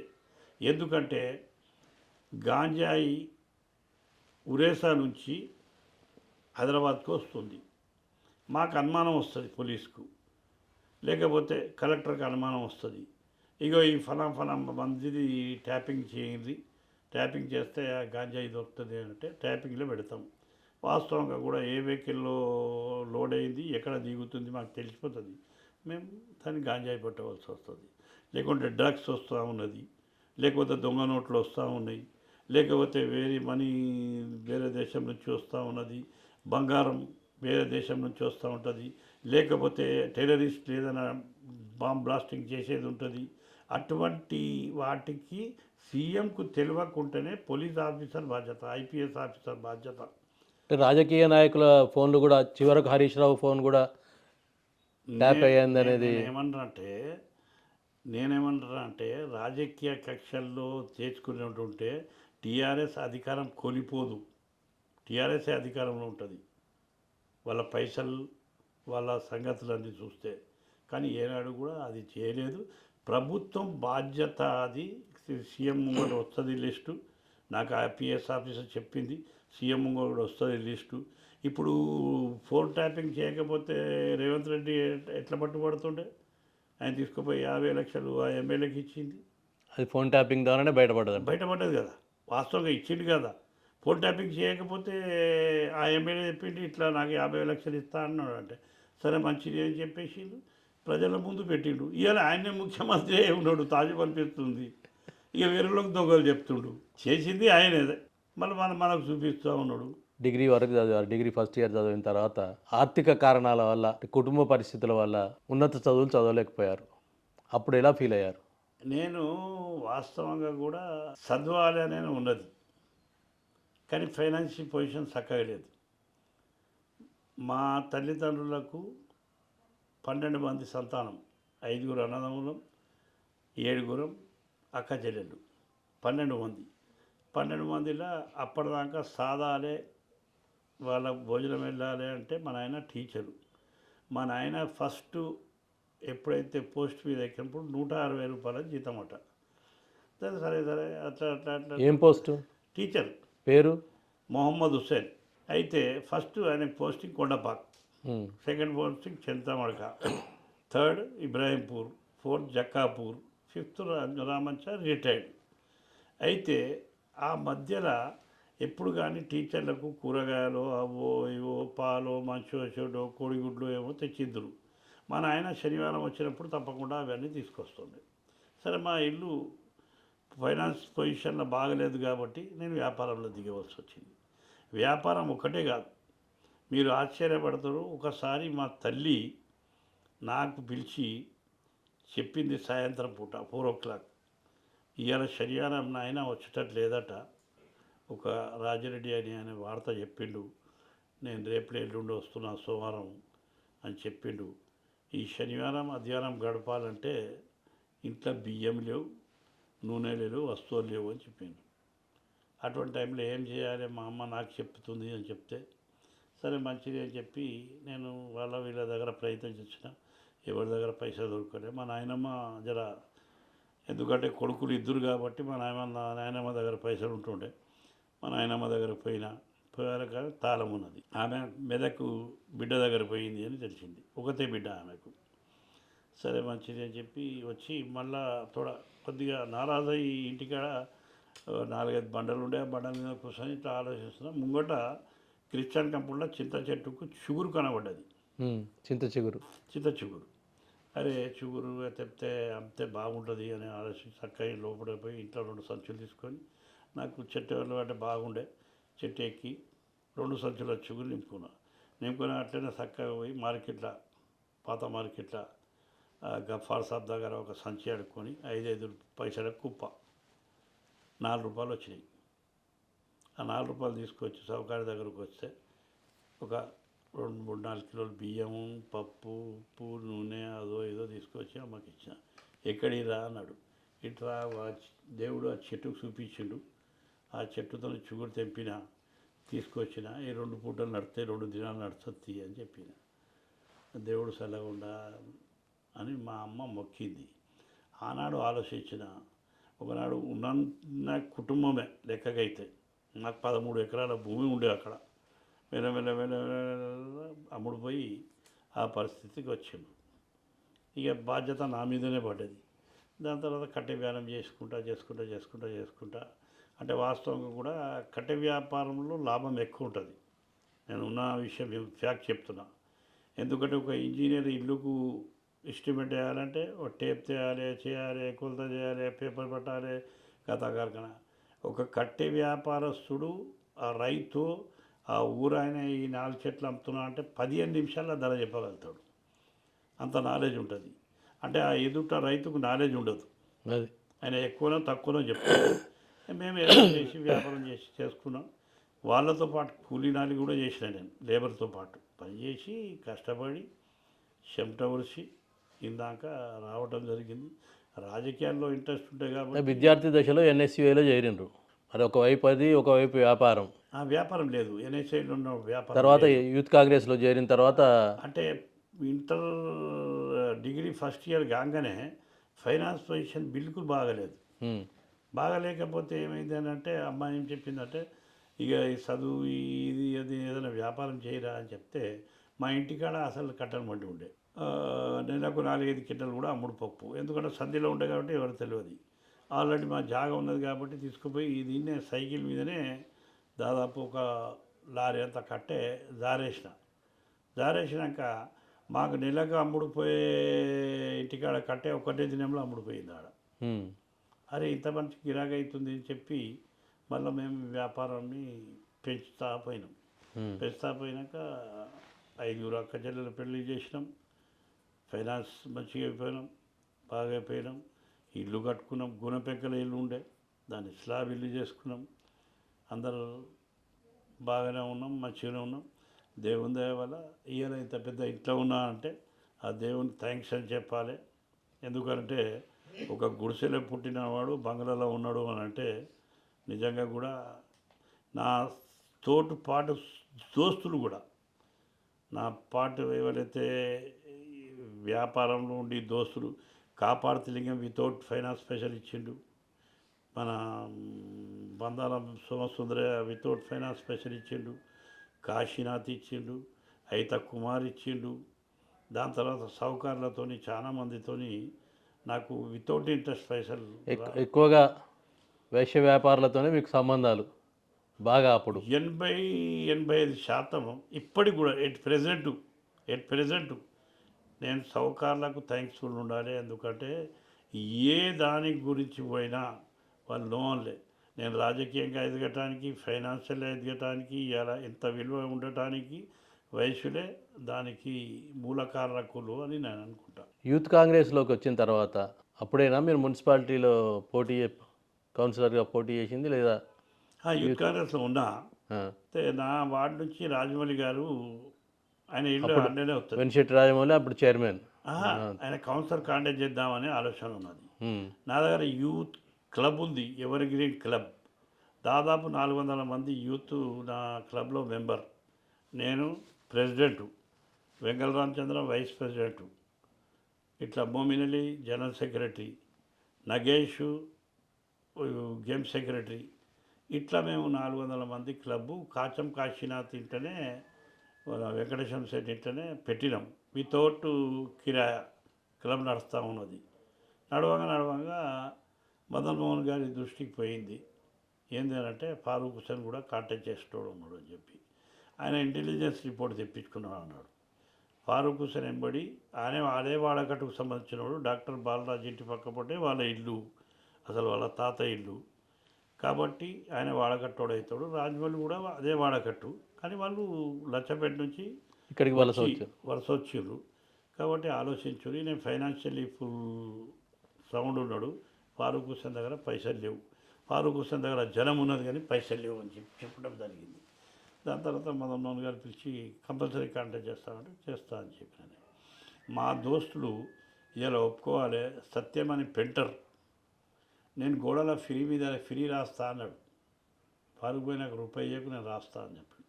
ఇప్పుడు ఫోటో రామ్దాస్, బార్ రామ్దాస్ అని అంటారు కదా, వాళ్ళు కూడా అంటే ఈవెన్ కులం ఫీలింగ్ తీసుకొచ్చిన, కులం అది తీసుకొచ్చిన, మత ఫీలింగ్ తీసుకొచ్చిన ఆ కంచర్ బజార్ ప్రజలకు నేను థ్యాంక్స్ఫుల్ ఉండాలి. ఎందుకంటే ఏ ఫీలింగ్లో పోలే వాళ్ళు. పివి రాజేశ్వరరావు గారు ఇంటింటికి తిరిగి, వెంకట్రావు అడ్వకేట్ గారు ఇంటింటికి తిరిగి, రామరతన్ సేన్ మొదాని గారు, బాలకిషన్ మొదాని గారు, సోహన్లాల్ మన సోహన్లాల్ బల్దావా గారు ఇంటింటికి తిరిగి నాకు గెలుపుకు కారణం అయినరు. ఎందుకంటే సౌకర్యాల మీద వాళ్ళకు కొద్దిగా అమంచి అభిప్రాయం ఉండే. ఇంటికి పిలిపిస్తుండే. వెంకటేశ్వర సేట్ ఫారూక్ వేయాలి ఓటు, సోహన్లాల్ సేట్ పిలిపిస్తుండే. నా దగ్గర రూపాయి లేదు. డాక్టర్లు, అడ్వకేట్లు, ఇంజనీర్లు, సోహన్లాల్ సేటు, లేకపోతే ఒక ఎస్ఐ రాజిరెడ్డి ఉండే, మాకు ఫ్యామిలీ ఫ్రెండ్ ఉండే. రాజిరెడ్డి సభ 500 రూపాయలు ఇచ్చిండు. మన రామచంద్రరావు సాబ్ మన డాక్టర్, ఆయన కొంత సాయం చేసిండు. ఇట్లా కొంతమంది సాయం చేస్తే 4,700 రూపాయలు నా దగ్గర జమ అయినాయి. ఆ 4,700తో నేను గెలిచిన. ఎదుటని నాకు అపోజిషన్ నిలబడ్డాయని 87,000 రూపాయలు ఆనాడు ఖర్చు పెట్టిండు. తాగుడు తిండు కూడా వేరే, కానీ ఖర్చు పెట్టిండు. నేను గెలిచిన తర్వాత నేను వైస్ చైర్మన్ కావాలి లెక్కకైతే. కానీ మదన్ మోహన్ గారు పిలిచి ఏం చేసిండు, ఫైనాన్షియల్లీ సంపాదించుకో, ఇతడు వేరే ఉన్నాడు, ఆయనకు మైనార్టీకే ఇద్దాం, ఆయనకే వైస్ చైర్మన్ చేద్దామన్నాడు. సరే సార్ మీ ఇష్టం అని చెప్పిన, నేను రెడీ అయిపోయినా. సెకండ్ టైం మాత్రం రూపాయి ఖర్చు కాలేదు. వాళ్ళ ప్రజలు, కంచర్ బజార్ ప్రజలు, నువ్వు రూపాయి పెట్టేది లేదు, మాకు రూపాయి ఇచ్చేది లేదు, పని చేస్తున్నావు. రెండోసారి కూడా థంపింగ్ మెజార్టీతో నాకు గెలిపించింది. 2 పర్యాయాలు కౌన్సిలర్గా అనుభవాలు ఏంటి?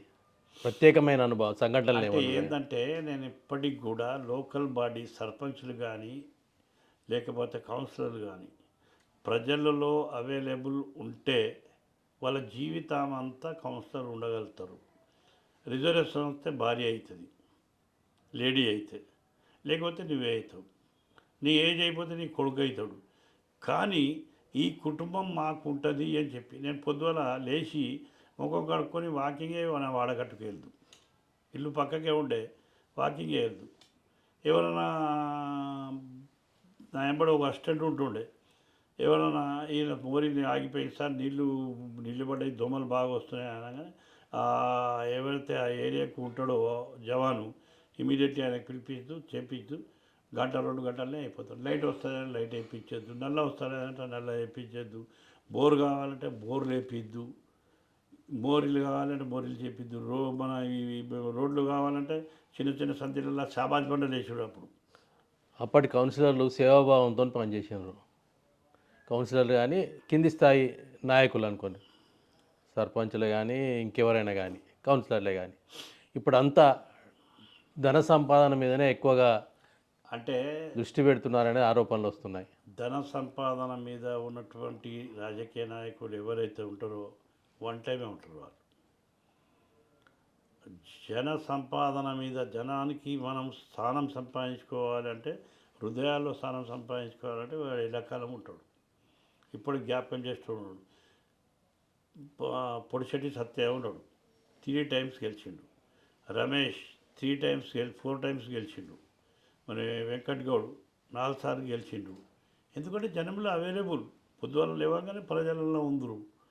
అంటే అట్లాగా నేనేమంటున్నా అంటే కౌన్సిలర్లు ప్రజల మీద పడి దోసుకోకుండా ప్రజల హృదయాలను దోసుకునే ప్రయత్నం చేయాలి, కానీ ధనాన్ని దోసుకునే ప్రయత్నం చేయొద్దు. వాళ్ళు తెలంగాణ స్టేట్లో ప్రతి జగన పోయినప్పుడు నేను అదే అంట, ఎదిగినా కొద్దీ ఒదిగి ఉండాలి, కానీ ఎదుగుతే మనం రూపాయలు చూపిస్తే ప్రజలు మనకు 5 సంవత్సరాల తర్వాత ఇంటికే పంపిస్తారు. అందుకోసం ప్రజల మధ్యలోనే ఉండాలి. చాలామంది ఏం చేస్తారంటే సర్పంచులు, ఎంపీటీసీలు, జెడ్పీటీసీలు, కౌన్సిలర్లు గెలవగానే హైదరాబాద్ ముఖం మార్చేస్తారు. ఏం చేస్తావా నువ్వు హైదరాబాద్ పోయి? హైదరాబాద్లో నీకు 500 కోట్లు ఉన్నా పక్క పట్టోడు గుర్తుపట్టాడు. కాంగ్రెస్ పార్టీలో వివిధ హోదాలు అనుభవిస్తున్న దశలో అప్పటికి తెలంగాణలో నక్సలిజం, పీపుల్స్ వార్ నక్సలిజం బాగా విస్తృతమైంది. మీరు యూత్ కాంగ్రెస్ రాష్ట్ర స్థాయి పదవిలో ఉన్నప్పుడు మిమ్మల్ని కిడ్నాప్ చేశారు. దాని అనుభవాలేంటి?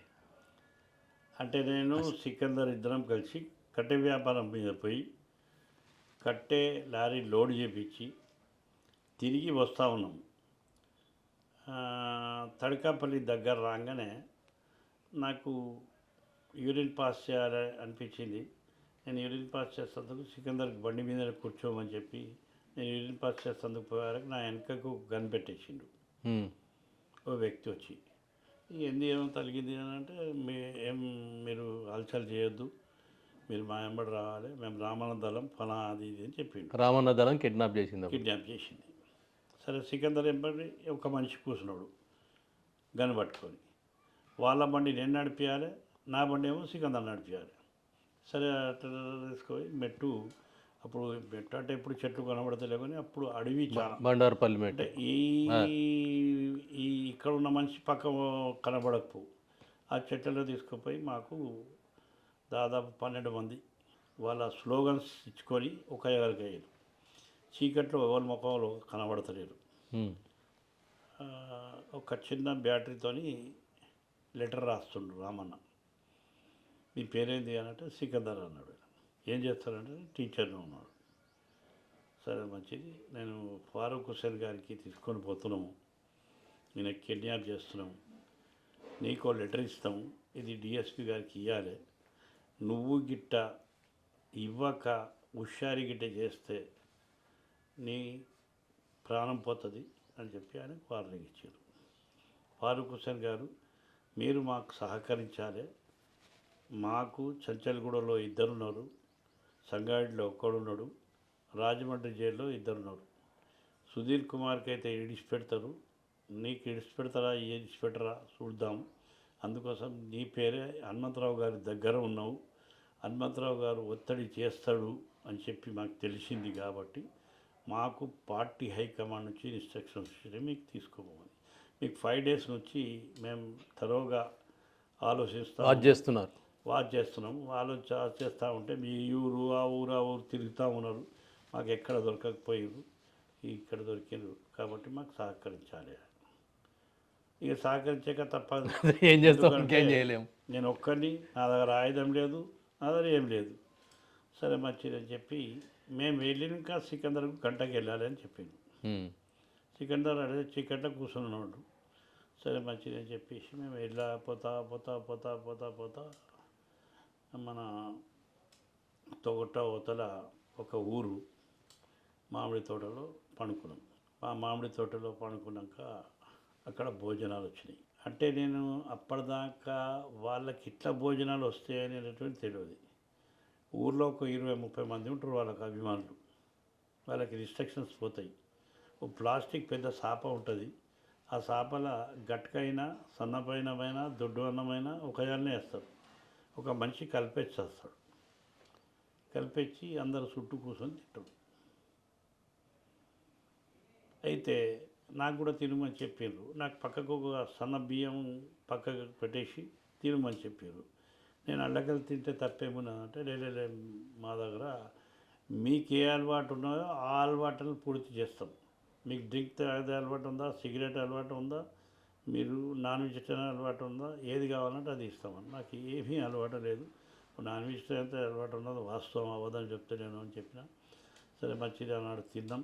కొద్దిగా భయం ఉన్నది, ఏం చేస్తారో తీసుకుపోయి అని చెప్పి చూసినాం కదా ఎన్నో మన సంఘటనలు. దాని తర్వాత అట్లా 4 days తర్వాత ఒకనాడు, అంటే ఫస్ట్ డేనే వాళ్ళు నమ్మలే నాకు. 2వ దినం నుంచి ఈయన దెక్కపోవడం అనేటువంటిది పూర్తి నమ్మకం ఎందుకు అయిపోయింది అంటే, నాకు గురక బాగా వస్తుంది. నేను పక్క పొంటే పండరు, నాకు ఇటు పక్కకే కాళ్ళ కాడనే పండరు, తలకాయ కాడనే పండరు. నేను రామన్నతో రిక్వెస్ట్ చేసిన, నా గురకకు వీళ్ళు లేచిపోతారు, ప్లీజ్ నాకు ఇచ్చి పెట్టేసేది, ఈయనే ఉంటా, మీరు దూరం పండుకోరు అంటే లేదు రూల్స్ అట్లా లేవు అన్నారు. మబ్బుల 3 గంటలకు లేచారకు యూనిట్ పాస్ చేస్తేందుకు లేస్తుంది వరకు ఎవరు లేరు నా దగ్గర, దూరం పడుకొని ఉన్నారు అందరు. అయితే పొద్దున్న లేచి నేను అడిగిన ఏం రామన్నా అంటే రైలు ఇంజన్ లెక్క ఉన్నాయి మీ సప్పుడు అని అన్నారు. అయితే నేను అప్పుడు చెప్పిన నేను దెక్కుపోను, మీకు సహకరిస్తా, ఎంత దూరం పోతా సిద్దిపేటకు పోతా అనుకోరి, మరోనాడు మీరు అటాక్ చేయొచ్చు కదా, ఏదో వేయచ్చు కదా. నేను ఊళ్ళో పట్టి తిరిగి బతికతోనే, ఈ రైతులతో ఈ పబ్లిక్తోనే బతికేటోని కాబట్టి నేను సహకరిస్తా, దాంట్లో ఏం లేదు, పోయేది లేదు, చేసేది లేదంటే అప్పటి నుంచి నమ్మిర్రు. సరే 5 days తర్వాత వార్త వచ్చింది అని అంటే హనుమంతరావు గారు ఎన్ జనార్దన్ రెడ్డి గారి మీద సీరియస్ అయ్యి నా శిష్యుడు ఇట్లా అన్యాయం పడితే మీ వార్త కూడా డిస్కస్ వచ్చింది అక్కడ. ఈనాడులో రాసిన సుధీర్ కుమార్కో న్యాయం, ఫారూక్ హుసేన్కో న్యాయమా, సుధీర్ కుమార్కి అయితే ఇష్టపెడతాడు ఆడ నుంచి రాజమండ్రి జైలు నుంచి, కానీ ఫారూక్ హుసేన్కి అయితే ఇష్టపెట్టాడా అని చెప్పి ఆ క్వశ్చన్ వచ్చింది. వచ్చినాగానే డిస్కస్ వచ్చేసి 5 days తర్వాత వాళ్ళ రేడియో ఉంటుంది, ఆ రేడియోలో ఆల్ ఇండియా రేడియోలో అనౌన్స్ అయింది, ముఖ్యమంత్రి గారు బెయిల్ గురించి ఒప్పుకున్నారు, 5 members ఇచ్చిపెడతా అని చెప్పి, రేపు బెయిల్ మూవ్ చేయమని చెప్పిండ్రు అని చెప్పగానే వాళ్ళు నమ్మకం పడి వాళ్ళు రిలీజ్ కాగానే నాకు ఇమీడియట్లీ ఇచ్చిపెట్టేసిండ్రు. ఆనాడు జన సందర్శన చూస్తే నిజంగా కూడా మీ అందరి పత్రికలు రాత్రికి ఇంటర్వ్యూ ఇస్తే ఆనాడు వచ్చి డిఎస్పీ నా మీద సీరియస్ అయితే నేను మీరు ఏం చేయలేరు, ప్రజల హృదయాల్లో వాళ్ళు స్థానం సంపాదించుకున్నారు, వాళ్ళు పైసలు సంపాదించేందుకు రాలేదు రాజకీయ వాళ్ళు నక్సలైట్స్. నేను చూసిన రామానదం కానీ చంద్రన్నదళం కానీ ఏ దళాలు సిద్దిపేట చుట్టుముట్టు ఉన్నాయో ప్రజల హృదయాల్లో స్థానం సంపాదించుకున్న వాళ్ళు, పైసలు డబ్బులు సంపాదించుకోలే. అట్లా సంపాదించుకోపోవాలంటే ఈ చంద్రన్న రామన్న వాళ్ళు వీళ్ళు కోట్ల రూపాయలు 100 కోట్లు సంపాదించుకుంది. ఇలా రామన్న గతి ఏమున్నది, ఇలా ఒక పత్రికా విలేకరుగా చిన్న పేపర్కు ఏదో రాస్తూ ఉన్నాడు, ఏదో బతుకుతూ ఉన్నాడు, ఏదో నడుస్తూ ఉన్నది. అట్లా నేను చాలామంది నెక్స్ట్లైట్లను చూసిన పాలసీ మ్యాటర్ మీద పెట్టినటువంటి వాళ్ళు ప్రజల కోసం సేవ చేసే భావాలు ఉన్నాయి తప్ప ప్రజలకు లుటాయిద్దాం లేకుంటే ఎవరికి లుటాయిద్దాం. నేను రామన్నతో ఒక మాట కూడా అడిగిన, నేను సరే వెంకటాపూర్ ఊర్లో నేను సామెతకు చెప్తున్నాను, వెంకటాపూర్ ఊర్లో ఉన్నటువంటి లక్ష్మయ్యకి ఎందుకు తీసుకున్నారా మీరు, ఆ లక్ష్మయ్య మీ సానుభూతి పరుడు అయిపోయాడు, ఆయన ఊర్లో మీ పేర్లు చెప్పి దోసుకుంటుండు, లేడీస్ను కూడా జర చెడుగా అది చేస్తుండు, అది మంచి పద్ధతి కాదు అంటే, ఫారూక్ భాయ్ మా దగ్గర ఒక పాలసీ ఉంటుంది, ఫస్ట్ ఒక మనిషి కావాలి మాకు, లంగన దొంగన, దాంతో 2nd, 3rd, 4th, 5th, 6th మా దళంలో 10 మంది 15 మంది ఊర్లో అయిపోయారు మా సానుభూతి పరులు అని అంటే మేము ఆ ఫస్ట్ వ్యక్తిని వార్నింగ్ ఇచ్చేస్తాం, నీ పద్ధతి మార్చుకుంటావా కాళ్ళు చేతులు తీసుకుంటావా, రెండే. ఆయన మార్చుకున్నాడు అనుకో ఇచ్చిపెడతాం, మార్చుకోకపోతే కాళ్ళు చేయి తీసేస్తాం, చచ్చిపోతాడా ఉంటాడా వెంకటేశ్వరికి. కాకపోతే మాత్రం లంగనో దొంగనో మాకు ఒకడు మొదలైతే కావాలి అన్నాడు. అయితే నేను కూడా ఎప్పుడైతే దుబ్బాక కాన్స్టిట్యున్సీలో అడుగుపెట్టిండో 1992లో, అయితే ఈ కిడ్నాప్ తర్వాత నేను సేమ్ పాలసీ అడాప్ట్ చేసిన, ఊర్లో ఎవరికోని పట్టుకోవాలి, మొదలైతే కావాలి ఒక వ్యక్తి కూర్చున్నందుకో మాట్లాడుతందుకో ఛాయ్ తాగదందుకో. దాని తర్వాత మెల్ల ఊర్లని క్యాప్చర్ చేసుకున్నా, ఊర్లలో అభిమానం పుట్టించుకున్నా. నేను ఇప్పటికి కూడా ఎట్లయితే కంచర్ బజార్ ప్రజలకు మర్చిపోనో అట్లాగనే దుబ్బాక ప్రజలకు కూడా నా జీవితంలో శ్వాస ఉన్నంత వరకు దుబ్బాక ప్రజలను మరి ఓడించారు కదా మిమ్మల్ని, ఓడించినా సరే ఓడిచుడు గెలుచు రాజకీయాలు నడుస్తూనే ఉంటాయి, కానీ ప్రజాసేవ చేసుకుంటూ ఉన్నా. వానాకాలంలో కప్పలెక్క కాదు, నేను ఏదో వానలు పడ్డప్పుడే కప్పలు వస్తే చూడండి. దుబ్బాక కాన్స్టిట్యూన్సీ చాలామంది సూట్ కేసు దింపుకొని వస్తూ ఉంటారు, నా దగ్గర పైస లేదు, ప్రేమ ఉన్నది, నాకు చిదిపెట్ట సౌకారులు ఉన్నారు, ఎవరో దాతలు ఉన్నారు, నేను పోయి బీదోళ్ళకు గూదోళ్ళకు పెళ్ళిళ్ళకో దానికో పుస్తమట్టలు ఇచ్చుడో బట్టలు ఇచ్చుడో సాగుకు ఖర్చులు ఇచ్చుడో లేకపోతే దినాలకు ఖర్చులు ఇచ్చుడో ఇస్తూ ఉంటే నడుస్తూ ఉంటుంది. నేను ప్రెజెంట్ ఇప్పటిదాకా కూడా ఇప్పుడు మీరు కింద ఫ్రిడ్జర్ చూసారు ఎక్కడి అని చెప్పారు, ఇవి దుబ్బాకు పోతాయి 20-25. అంటే అట్లా సేవ చేసుకుంటా. ఇప్పుడు మీరు అవి బ్లాంకెట్ చూసారు, 1000 బ్లాంకెట్లు పోతున్నాయి ఇందిరానగర్ గాంధీనగర్ అవి ఆ ప్రాంతానికి, అది పేదలకు పంచడానికి పేదలకు పంచడానికి. పేదలే వస్తారు కదా, ఎవరు డబ్బు గలలోకి బ్లాంకెట్ ఇస్తానంటే ఓ ఆ బ్లాంకెట్ కన్నా 1000 రెట్లు పెద్ద బ్లాంకెట్ మా దగ్గర ఉన్నది అని అంటారు వాళ్ళు. అందుకోసం నా జీవితం పైసలు సంపాదించేందుకు కాదు. నాకు 2 ఇళ్ళు ఉన్నాయి, హైదరాబాద్లో ఒక ఇల్లు ఉన్నది, ఈడో ఇల్లు ఉన్నది, 2 కార్లు ఉన్నది, నా భార్య ఒక కారు ఉన్నది, నా కారు ఉన్నది. ఇక నాకు ఇంకేం కావాలి? పిల్లలు ఇద్దరు లండన్లో ఉన్నారు, కొడుకు బిడ్డ లండన్లో ఉన్నది, ఒకటి నిజామాబాద్లో ఉన్నది, షామీర్పేట. బిడ్డలు చేతులు సాపేటోడు లేడు, కొడుకు చేతులు సాపేటోడు లేడు. మంచిగా జీవితం గడుపుకోవాలి. ఈ కోట్లు సంపాదించుకుంటే ఆరోగ్యాన్ని ఖరాబ్ చేసుకొని బట్టలు తొడగక, తినక, చేయక, దానం చేయక పోయేటోళ్ళని చాలామందిని ఈ కరోనా టైంలో చూసిన. ఆ పైసలన్నీ దవాఖానకు పోయినాయి. 80 లక్షల కోటి రూపాయలు, 2 కోట్లు కరోనా అప్పుడు పోయినాయి. ఏం లాభం? అదే సేవ చేస్తే వాళ్ళు మొగ్దురు, బతుకుదురు వీళ్ళు. మీరు మైనార్టీ ఫైనాన్స్ కార్పొరేషన్ చైర్మన్గా చేసినప్పుడు 3 సంవత్సరాలు చేశారు. అంతకుముందు తెలంగాణలో విస్తృతంగా కానీ ఉమ్మడి ఆంధ్రప్రదేశ్లో కానీ వేరే జిల్లాలు తిరిగిన అనుభవం తక్కువ ఉంది. ఎందుకు ఉంది అని అంటే, నేను 93లో మైనారిటీ సెల్ చైర్మన్ అయినా. ఆంధ్రప్రదేశ్ మైనారిటీ సెల్ చైర్మన్ తారీఖ్ అన్వర్ గారు ప్రెసిడెంట్. నాకు కూడా అప్పటిదాకా మైనారిటీ సెల్ ఉంటుంది, నీకు కూడా అనుభవం తక్కువనే. నాకు హనుమంతరావు గారు, ఎంఏ ఖాన్ గారు ఫోన్ చేసిండు, నువ్వు ఢిల్లీ ఇమీడియట్లీ రా అని చెప్పి. నేను, గంప మహేందర్, సికందర్ ముగ్గురం కలిసి ఫ్లైట్ టికెట్ తీసుకొని చక్కగా హనుమంతరావు గారి ఇంటికి పోయినాం. ఆయన అప్పుడు రాజ్యసభ మెంబర్. చక్కగా తారీఖ్ అన్వర్ గారి ఇంటికి తీసుకొని పోయిండు. 2 కార్లలో పోయినాం. కార్లలో పోయినాక నా బయోడేటా ఇవ్వమంటే ఇచ్చేసినాం. తారీఖ్ అన్వర్ గారు అప్పటికి ఆయన ఎంపీ, పవర్ఫుల్ మనిషి. అంటే నువ్వు ఏమేమి పదవి మీద అంటే నేను యూత్ కాంగ్రెస్లో ఉన్నా, ఇట్లా సంగతి అవన్నీ చెప్పడం జరిగింది. ఇప్పుడు మైనార్టీ సెల్ బాధ్యత ఇస్తున్నా నీకు, నీకు కన్వీనర్ చేస్తున్నా, స్టేట్ కన్వీనర్, నో ప్రెసిడెంట్. ఎందుకంటే నువ్వు కన్వీనర్గా సక్సెస్ అయితే ప్రెసిడెంట్ అవుతావు. అయితే నేనేమనుకుంటున్నా అంటే, నిజంగా కూడా నాకు కారు వస్తుంది, బంగ్లా దొరుకుతుంది, ఖర్చులకు దొరుకుతుంది, నేను అనుకుని సంతోషంలో ఉన్నా. వచ్చారా గాంధీ భవన్లో ఒక ఆఫీస్ పెట్టారు, దానికి బోర్డు పెట్టారు, ఒక టెలిఫోన్ ఉన్నది, ఒక అటెండర్ ఉన్నాడు. అది ఏమైనా బంగ్లాదేశ్ కార్యకలాపాయ నేను ఆలోచిస్తూ ఉన్నా. ఇది పార్టీ పదవి అని చెప్పాడు. సరే మంచిది అని చెప్పి నేను, మీరు నమ్మరు, 294 కాన్స్టిట్యున్సీలో దాదాపు 245 కాన్స్టిట్యున్సీల రికార్డు ఉన్నది. ఆ ఎమ్మెల్యేలకు కలిసిన, ఆ స్థానిక లీడర్లకు కలిసిన మైనారిటీ అంటే ఒక క్రిస్టియన్ మైనారిటీ, ముస్లిం మైనారిటీ కాదు, Sikh minority, Jain minority, Buddhist minority, వాళ్ళను కూడా లేపి వాళ్ళకు కూడా కుటుంబీషన్లు ఇచ్చి రకరకాలుగా సహాయం చేసేటటువంటి అవకాశం దొరికింది మైనారిటీ సెల్ చైర్మన్గానే. ఎందుకంటే ప్రతి డిస్టిక్లో ఒక ఆఫీస్ ఉంటుంది, ఒక ఆర్గనైజేషన్ ఉంటుంది. నేను గుంటూరు పోయినా 500 మంది రిసీవ్ చేసేందుకు వచ్చింది నాకు. నేనే ఆశ్చర్యపడ్డా. నేను మంత్రిని కాదు, ఎమ్మెల్యేని కాదు, ఎమ్మెల్సీ కాదు, ఎంపీ కాదు. ఈ రాత్రి 11 గంటక ఫారూక్ హుసేన్ జిందాబాద్ అనుకుంటా 500 మంది గుంటూరుకు వచ్చారు అంటే నా మజాక్. అప్పటికి minority cell chairman, minority cell చైర్మనే, మైనారిటీ ఫైనాన్స్ కాదు, మైనారిటీ సెల్ చైర్మనే. అయితే రాయపాటి సాంబశివరావు గారు వారు గెస్ట్ హౌస్ ఇచ్చి, రాయపాటి సాంబశివరావు చెప్పారు మా గెస్ట్ హౌస్లో ఉండమంటే ఆయన గెస్ట్ హౌస్లో ఉన్నాం. తెల్లారి రాయపాటి శ్రీనివాసరావు గారు, గుంటూరుకు సంబంధించిన జానీ గారు, వాళ్ళందరూ నా దగ్గరకు వచ్చారు.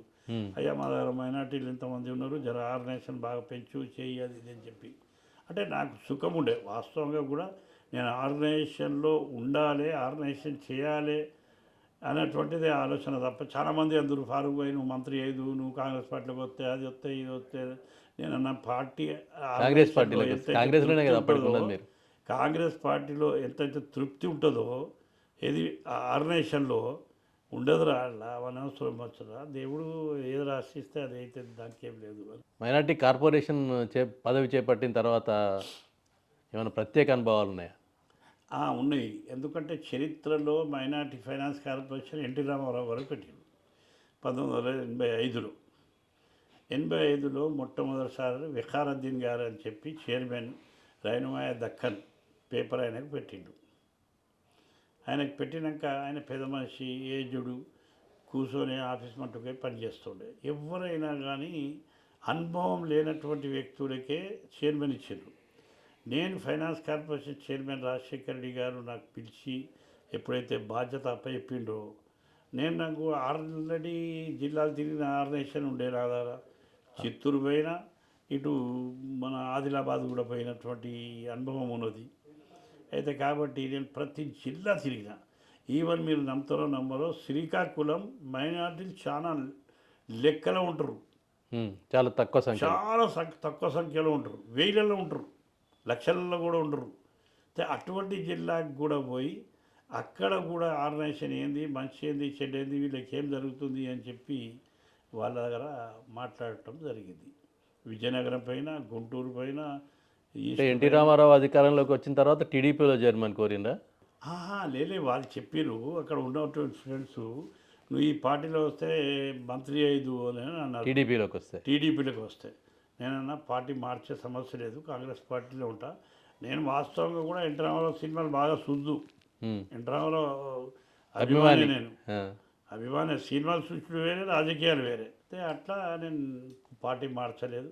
కాకపోతే కేసీఆర్ గారి మీద అభిమానం, ప్రేమతోని, వారు చేసినటువంటి పాలసీతోని, హరీష్ రావు గారు చేసినటువంటి ఆర్గనైజేషన్ నేను చూసిన. ఇక్కడ ఆయన ఎంత అవైలబుల్ ఉంటాడో, ఎన్ని పనులు చేస్తాడో, అందుకోసం నేను పార్టీ మార్చవలసి వచ్చింది. మారినా ఆ సంతృప్తితోనే ఉన్నా. చాలామందికి పని చేస్తున్నా, ఇప్పటికి కూడా పని చేస్తాను. నేను ఎమ్మెల్సీ దిగనా అని అనుకుంటలేను, ఎమ్మెల్సీనిగానే చాలామంది అవుతున్నా. నేను నా నడక అంతే ఉంటుంది, మాట అంతే ఉంటుంది, నేను చెప్పుడు కూడా అంతే ఉంటుంది. ఎందుకంటే పైసలు తీసుకొని పని చేస్తే మనసులో ఒకటి అనుమానం ఉంటుంది. మీకు నిస్వార్థంగా సేవ చేస్తున్నాను కాబట్టి భయంతో లేకుండా సేవ చేస్తాను. ఫారూక్ హుస్సేన్ గారు, చివరగా మీ కుటుంబ సభ్యుల వివరాలు తెలుపుతారా? పిల్లలేమో అంత ఉద్యోగాల్లో ఉన్నారు, లండన్లో ఉన్నారు, వివిధ ప్రాంతాల్లో ఉన్నారు, బాగా స్థితిమంతులుగా ఉన్నారు, నాపై ఆధారపడలేరు అని మీరు చెప్పారు. వాళ్ళ పేర్లు, వివరాలు చెప్పండి. మా తల్లిదండ్రులకు 12 మంది సంతానం, 5 అన్నదమ్ములం, 7 అక్క చెల్లెలం. అంటే ఒక కాలంలో వాస్తవంగా కూడా ఉన్నవాళ్ళం. సిద్దిపేటలో కూడా ఆరకట్ట మైబలి అంటే 10 ఎకరాల భూమి తాతల కాలంలో ఉన్నవాళ్ళం. రామరత్నం సెట్ ఇల్లు కూడా మాదే, దాని ఎదురుగా కూడా మాదే, ఈ ఆంధ్రపై దానంతా మాదే. కానీ ఆ పరిస్థితుల వల్ల 1000 రూపాయలకి ఎకరం, 2000 రూపాయలకి ఎకరం అమ్ముకున్నారు. సరే, దాని తర్వాత ఎక్కుడు దిగుడు అయితే ఉంటుంది. ఆ దిగే కాలంలో మేము భూమి మీద ఉన్నాం, చూసినాం, కష్టము కాలము చూసినాం. చూసిన తర్వాత మా అన్న, పెద్దన్న చదివిండు కానీ జాబ్ వస్తే జాబ్ పోలేదు. గవర్నమెంట్ జాబ్ పోక ఆయన వేరే ప్రైవేట్ వ్యాపారం చేసుకున్నాడు.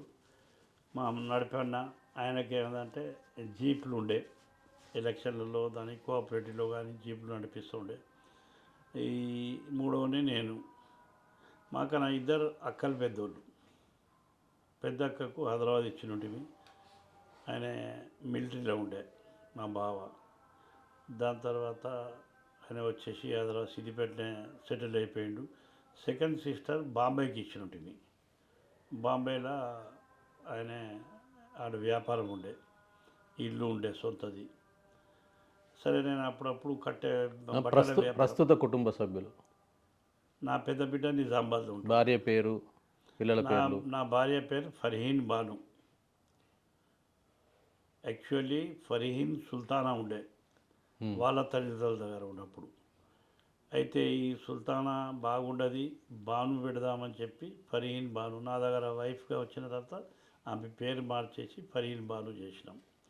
దాని తర్వాత 6 ఫస్ట్ అమ్మాయి పుట్టింది 1981లో. నేను కాంటాక్ట్ చేసేటప్పుడు పుడితే అమ్మాయి వికలాంగులాగా ఉన్నది. 2 కాళ్ళు వంకర ఉన్నాయి, 2 చేతులు వంకర ఉన్నాయి. అదృష్టంలో ఉన్నది అని చెప్పి నేను అనుకున్నాం. అయితే మా అత్తమైనా సాధింది. ఆమెకు డాక్టర్లకు చూపిస్తూ ఉంటే, స్పెషలిస్ట్ డాక్టర్లకు చూపిస్తూ ఉంటే, ఒక్కొక్కరు ఉంటారు అట్లా, దానికి మీరు బాధపడద్దు, మీ అదృష్టం అన్నారు. 14 సంవత్సరాల తర్వాత ఈమె బతికేది చచ్చిపోతుంది అన్నారు. 3 డాక్టర్లు చెప్పారు. 3 డాక్టర్లు అదే వచ్చారు చెప్పారు. ఏం పేరు పాపది? ఫరీదా అయితే ఆమె వాస్తవం కూడా 14 సంవత్సరాల 3 ఏళ్ళకే చచ్చిపోయింది. ఉమ్. అయితే అప్పుడు కౌన్సిలర్గా గెలిచిన సెకండ్ డాటరే, third son, fourth daughter, fifth డాటరే.